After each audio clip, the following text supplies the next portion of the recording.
Hello, sir. This is Soham. I wanted you to give us an overview about medical insurance. Why is health insurance so expensive in the US? And what about medical insurance in India? Thank you, Soham, for asking this interesting question. I hesitate because the question is really broad. There are two things running around. One is about the US healthcare system and the Indian medical insurance. Let me try to get to that one at a time. Let me say a few words about medical insurance. So before that, let me back up a bit and say something about insurance. There are broadly two kinds of insurance. One is the so-called life insurance. The other is so-called non-life insurance, or sometimes called property casualty insurance. Now, for life insurance, you typically have long contracts. That is, you start and when you write down the contracts are binding on the part of the seller for next 10, 20, 30 years. On the other hand, other things such as health or car insurance, you cannot buy such kind of contracts. You have to buy 1 year renewable contract. And that is where the complications come in. So Medicare or medical insurance typically is a 1 year renewable contract that you buy from an insurance company either directly or more likely indirectly through your employer. Now let me look at the US healthcare coverage business. You have about 92% people who have coverage and the rest don't have any coverage at all. Most of them, as you can see, are based on private plan. 2/3 of them have private plan, others have public plans.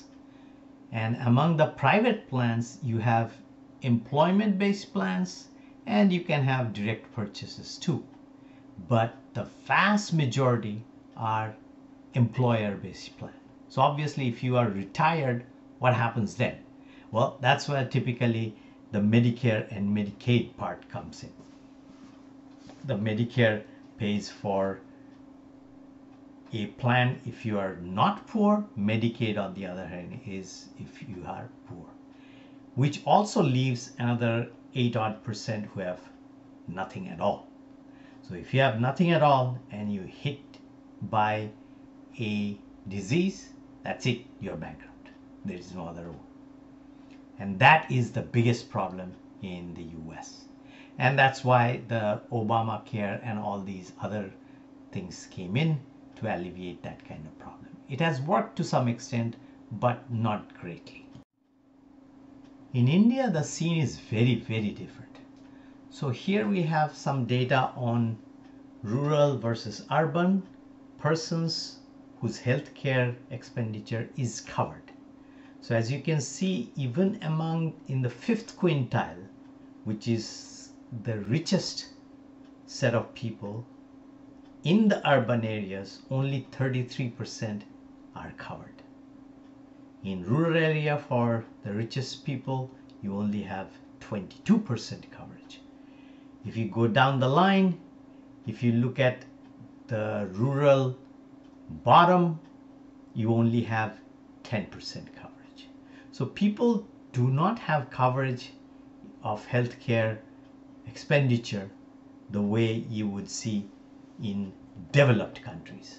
But how does it compare with other developing countries? So my next slide is for that. So here I'm looking at India's coverage compared with the rest of the world.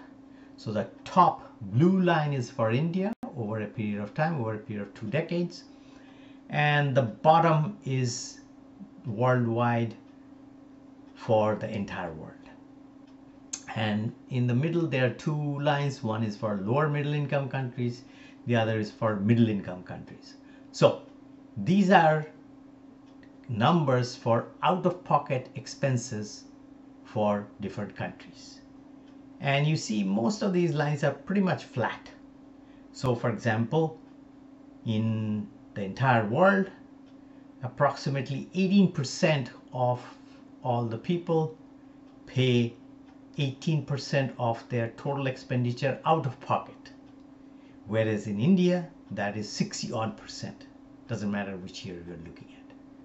And over time, that has decreased somewhat, but still far, far away from the middle income countries. And that is a fundamental problem that we have in India. Despite all the development, despite all the growth of income and so on, the out-of-pocket expenditure by people has stayed stubbornly high.